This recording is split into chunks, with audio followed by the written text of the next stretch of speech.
Hello, everybody. My name is Jamie Maxfield, and welcome out to another episode of Cult Classics vs. Comedians. We are recording here at Quick Wits Theater here in Midvale, Utah.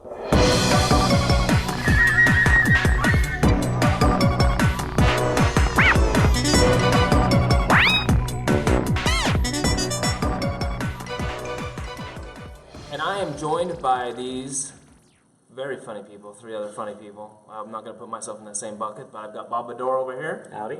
Jady Peeters. Hello. And Cody Eden. Hello. Cody, and we were talking about your film today called Let the Right One In, correct? Yes, sir. Swedish film directed by Thomas Alfredson of Tinker Tailor Soldier Spy fame. Yeah. Let the Right One In is a movie about a young Swedish adolescent boy named Oscar who's picked on at school, kind of an outcast, gets bullied a lot, befriends a young woman, or what appears to be a young woman, who moves into his apartment complex named Ely. Mm-hmm. Their relationship grows quickly. It gives him the confidence to kind of stand up for himself at school and fight back a little bit. But over time, things start to be revealed about Ely, that she may not be a girl, she may not be human, and in fact she may be connected to a string of grisly murders going on in the community. In fact, Ely is a vampire. The man who appears to be her dad living with her is actually what you might call a servant, a vampire helper, Her watcher. The vampire's little helper. Which is tradition in Renfield. vampires. Her Renfield. Yep. Yeah. And he's going out and murdering folks and bringing back blood for Ely. And as this is revealed to Oscar, he has to decide whether or not he's up for continuing this little relationship that they have. Turns out he is. He's all game. He's all in on this. He's on board. He helps her out when it seems like she's about to be caught by somebody. He warns her and allows her to feast on the blood of yet another innocent person, and eventually they overcome Oscar's bully problem in dramatic fashion in a swimming pool. Yeah. And they make their escape via train to go begin a new life doing whatever they're gonna do. Young love. Young It's love. fun. Who can blame him? Just a 12-year-old boy and his vampire out in the Yeah. world now. And that's what happens. The first naked girl you see, you're like, I'm doing anything possible I can possibly do to help this girl out. Well, even when you finally see her naked and Yeah. question whether that's a girl or not. Sure. Yes. And what makes the whole plot, the premise of the plot works for me is I remember being a boy that age, and I was kind of an outcast. I didn't have a lot of Yeah. friends. I would have done anything to hang out with a girl like Ely. Yeah. Like, oh, you're a weirdo who doesn't go to school? That's fine. You're great at Rubik's Cubes. Great at Rubik's. You're not actually a girl, no problem. You're slaughtering the innocent to drink their blood. Cool, I'm in. That's a little different. You just unique. need companionship at that age, Yeah. and that's what really makes it all work to me. Yeah, yeah. JD, what did you think about this film? My biggest problem with the film is that apparently everyone in every movie ever can learn Morse code like super, super fast. Yeah, it didn't take much, did it? Yeah. They're knocking on the wall between each other, and at the end of the movie, they're knocking between the train and the basket. And I've tried learning Morse code, and it's really hard. That's the one hiccup you're like, I can't get Vampire, past I this believe part. it. Yeah. Morse code, no thank you. That's where I draw the line. Fair enough criticism. That's I can't respond in Morse code, so I guess you're Yeah. right. The most horrifying part for this film was the cat scene. When Oh the my cat, gosh.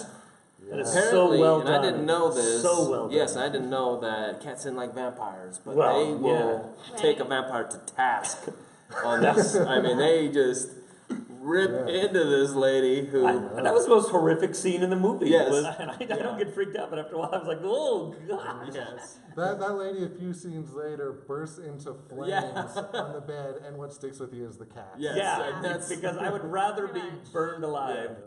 What got me though, I'm okay with the Morse code thing because she has been around for however many centuries, so maybe she did pick it up at some point. And the kid, Oscar, I think they're definitely setting up why he jumps in so easily. I think he was a serial killer in training Well, right just away. at the very beginning, Yeah. he was kind of creepy with the stick in the Yeah. knife. When you think about Oscar, this like loner with some violent tendencies, he's the personality type that can be recruited by ISIS. Yes. Yeah, oh yeah. Like, The, that's- but I will say the thing that got me though is her watcher, Ely's watcher, Yeah. is probably the worst watcher ever. Yeah. Because you only see him Yeah. try twice to go kill someone. Yeah, and he fails. He fails Yeah. both times. Not So good the at guy's not really good at this No. job. Dedicated. Maybe Dedicated. he's new. Yeah. I like when he takes the train with his blood stuff and Yeah. and he's out in the woods. He's got a nice case. He's really spent some time building that I love- blood sucking He's case. got that weird sort of chloroform Yeah. mask thing, and like the kid goes, "What's that? Here, let me show you." Come here.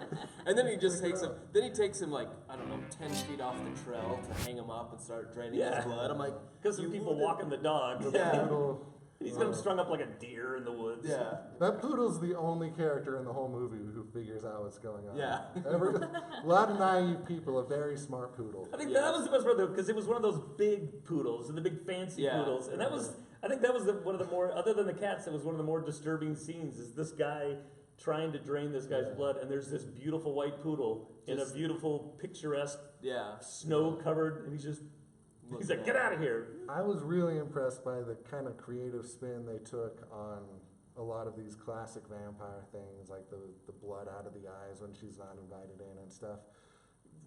Pretty stark contrast to another much more popular series of vampire love movies that came out around the same time period. Like, there's a right way and a wrong way to do these things. I love it that you won't even name them. Let's not even. No, let's Yeah. not. The scene I think we need to talk, the pinnacle scene of this whole movie though was that pool scene. Yes. Oh yeah. Where Yes. Oscar is going to be held under, and he's told you have to hold your breath for 3 minutes or I kill you. Yeah. You know, Or and take out your eye. take out your eye. That's right, your eyeball. If you can hold your breath for 3 minutes, I'll just nick you. And the bully and like the bully's older brother hold him underwater, and He I was think, the only like '80s guy in the movie. yeah, he was The- very. that was, but I thought, man, what a great scene that, and you can just watch Yeah. that scene on YouTube and you Yeah. love that. But holding him underwater, and it's Yeah. just there for a long time. Also, you start hearing muffled sounds Yeah. of this, and then out of nowhere, like a head goes floating in the Yeah, water, and you then see an them arm, like and all legs these- being dragged across the And- pool. And the fact that like I've tried to figure out logically what's happening in that scene, and it doesn't like No. things being where they are don't make sense. No, but it's- it's just film school porn. It's an amazing Yeah. shot. It's yeah, awesome. it's just the idea of coming up with that shot, I think, was the most amazing Yeah. part. JD, did you like this? What's your take on this? I liked it. It was hard to watch just because I hate winter. Yes, Oh. there was a And lot of winter. The Such a entire winter. atmosphere, just everything, wherever they were all the time, it just reminded me of how miserable and cold and awful it's going to be in like a month. Yeah. Yeah, this movie So makes it you was just cold. not the right time to watch it. In the summer, I'd be like, oh, what a relief. My Yeah. goodness. Oh, it's so hot. It's so hot and this movie is so cold. Have a blanket and a cup of tea when you're watching. Yeah, this. because you Yeah. do feel cold Yeah. through the whole film, through the whole Yeah. thing. Bob, this film you recommend? And Yeah, I'm a little mixed on it. If you're a vampire fan, I think and you like the lore, I think then definitely it's a movie check out and add in. I think there are bits of this movie that are fabulous, but I thought incredibly slow. It takes a long time to get anything moving, and it wasn't until about midway through the movie that it now had told enough story to kind of now be interesting and Yeah. go throughout, and you're seeing things. But so it's I think it's one you should watch. I don't think many people will then think they need to watch it a few times. Apparently, Cody did, but Well, yeah, I'd recommend it.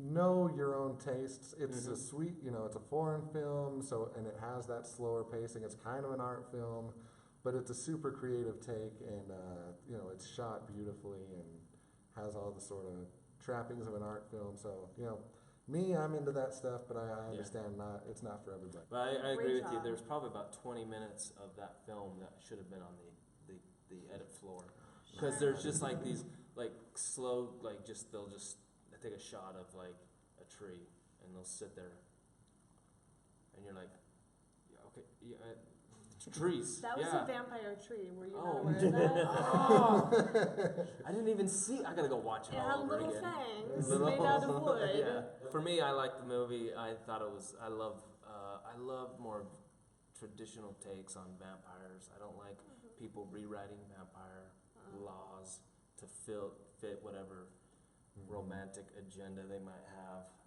Right. So yeah. For me, it was great, and then I just liked the kind of the grittiness of it, and kind of like the isolation you felt from her being a vampire. Like, this is what it would be like. Like, you wouldn't have like a giant club full of vampires waiting for Blade to come in and kill everybody because there's like 90 of you having a rave somewhere, right? So it wasn't that, but yeah. Well, not in the 80s. Not in the That was 80s. going to take a little while. to It was progress more to. like a stomp. Was that big? Stomp. Nice. Vampire stomps or something. I don't know. A lock-in. Yeah, something. What else? What we could do? Yeah, they do a little break dance fighting or something. Ooh, that would Oh yeah. That would've been But then sweet. at the end, the two gangs are friends. Yeah. And they high five each other, and everything's great. So Yeah. yeah, it was good for me. So how can people find you, Jady? You can find me on jadybyproxy.com or on Facebook. I'm Jady Peeters. Cody? At Cody Eden on Twitter. Bob, how about you? On Facebook, Bob Bedore, but you can also check out Quick Wits on qwcomedy.com and come see a show right here in this theater every Saturday night. Yeah, awesome. And my name is Jamie Maxfield. You can find me on Twitter at jamie.maxfield. You can also follow me on Facebook. Don't forget to follow Cult Classics vs. Comedians on Facebook. A couple other series that Mr. Ben Fuller, the lovely Mr. Ben Fuller, and I produce is Channel 801. Follow that. That's a local film showcase. And then also we do Where's the Punch podcast on there on comedy writing. So that's a lot of fun as well. And then again, we want to thank Bob and the folks at Quick Wits for allowing us to share this theater to film today. And if you get a chance, come out and check out one of their shows. And thanks a lot, guys, for chiming in for this film. Thank you. Happy to be here.